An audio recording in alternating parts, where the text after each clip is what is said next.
Hi everyone, this is Jim Ross. Thanks for tuning in to the 3 Mile Domination show. I am alive. Sorry, it has been a while. It seems like I blinked and it's been like almost a month has gone by without any new content coming out, so I apologize. Been busy, but no excuse. A lot of stuff going on, but it's all good stuff. Anyway, I'm sitting here and I'm preparing a little presentation I'm giving down in Laughlin.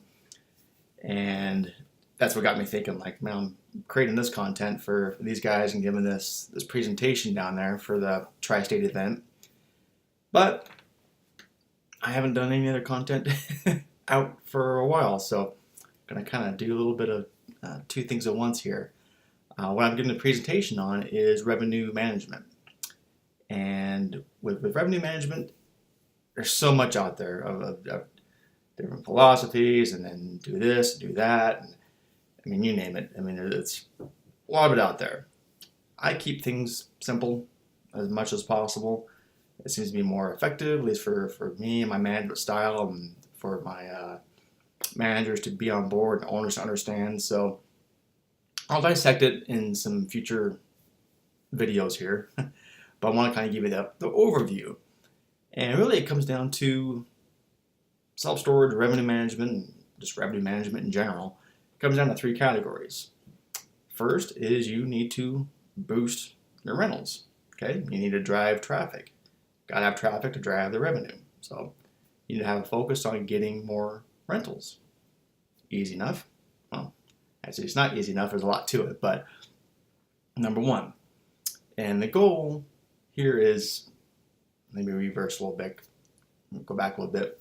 Sorry, I'm all over the place. I haven't had my grain smoothie yet, so I know that's a lot, huh? All right, need that for my energy. Going back, my goal when I take over a site on a revenue standpoint is I want to increase the revenue by 25%. From the day I'm taking it over, a year from now, 365 days, I want to look back and say I've increased the revenue by 25%. How do I do that? Well, number 1, go back, look at rentals. I want to increase their rentals, and I want to do it by 10%. Okay, what they're currently doing, average that out, per month. I want to boost that by 10%. And if you've watched my stuff, there's lots of different ways to boost those rentals, but it really comes down to standing out in your market, know your competition inside and out. Stand apart from them. Stand apart from online, stand apart from them over the phone. You get that phone call, you're converting every single rental. I'll get much more into that as well, which I've covered in the past, but I'll get more detail as well here coming up. Online, you want to own online. So bottom line, wherever that consumer's attention is when they're looking for storage, it's you, front and center, waving your arms and your flag around saying, call me. So, okay, number 1, boost your rentals. Number 2, and that's going to be, increasing the value of your customers. And that's really the meat and the bulk of really where your revenue is going to be driven from. But again, I assign, I want to make 10% more. So if my average, for instance, if my average rental rate is $100 over the course of all the different size codes, my average rental rate is $100. Well, I want to increase that by 10%. Pretty easy to do. And there's a number of factors that go into that. So as far as your rental rates, you're doing revenue management as far as raising your current rates. And we've gone into this before with current customers as far as I personally do 6 months after move in, they get a 5 to 8% bump. And then every year after that, 5 to 8% bump. Well, there's your 10% right there. But there's a lot more you can put into that. You get looking at your fees that you're charging. Are you charging enough? Are you charging 10 days, 20 days, whatever your lien says you can do? And are you charging enough in fees? Admin fee when they move in. Great way. Making locks mandatory. Great way to boost your merchandise sales. And again, I'll dissect all these individually, but I just want to kind of give you a quick overview. Are you charging insurance? If that's a benefit for you, a benefit for the customer, and you make more money, great. Everybody wins. There's a lot that goes into that, but to hit that 10% mark, that's easy. That's being conservative in my book. But you don't want to hit these goals. And then the third realm that comes into revenue management is your expenses. And everything else I'm trying to increase, well, expenses I want to decrease. And my goal there is to decrease it by 5%. And with that, it just really comes down to analysis. You're looking at the P&L, you're going through each vendor, especially if I'm taking over sites. Many times I come in and I'll look at the P&L and I just start questioning, what is this? What does this charge? Who's this vendor? What is this?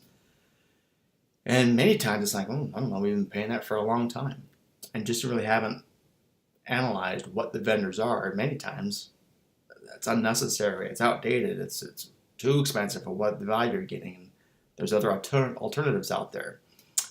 So it really just comes down to just taking the time and really kind of going through your expenses with a fine-tooth comb to see, well, what can you negotiate a better rate? Do you even need that vendor at all anymore? Just being smart about it. If it was your money being spent every month, that's exactly what you would be doing. If you're an owner watching this, of course, it is your money. But CPAs or management companies that are overseeing the bills, this is your money being spent. You got to put yourself in that mindset. So go through it, nitpick, see what you can. You don't want to cut your nose, spite your face, however that saying goes. If it's if it's something you really need, well, obviously you're not going to cut it. But there's a lot of wiggle room in a lot of these different vendors out there. Much better. So anyway, for the three things is boosting your rentals by 10%, increasing the value of your customers by 10%, and decreasing your expenses by 5%. Add those together, voila, you got your 25% boost in revenue. And if you have that goal in mind and you start just plugging in each of those little different aspects that will help in each category, and we'll go in detail on this, it's a pretty easy goal to hit. I'm not going to say, well, it's a great goal to hit. I'm not going to say it's going to be easy, but if you do the action items behind it and are mindful about it, good things will happen. Let's just put it that way.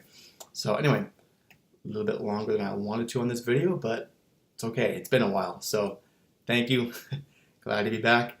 Any comments, questions, whatever, comment, reviews, you know how to do it. So I really appreciate that, guys, and take care. Thanks so much for watching. We love to give away free books that will help your self-storage business. To pick up your free copy of Self-Storage Domination, the actions you must take to dominate your competition, simply go to selfstoragedomination.com.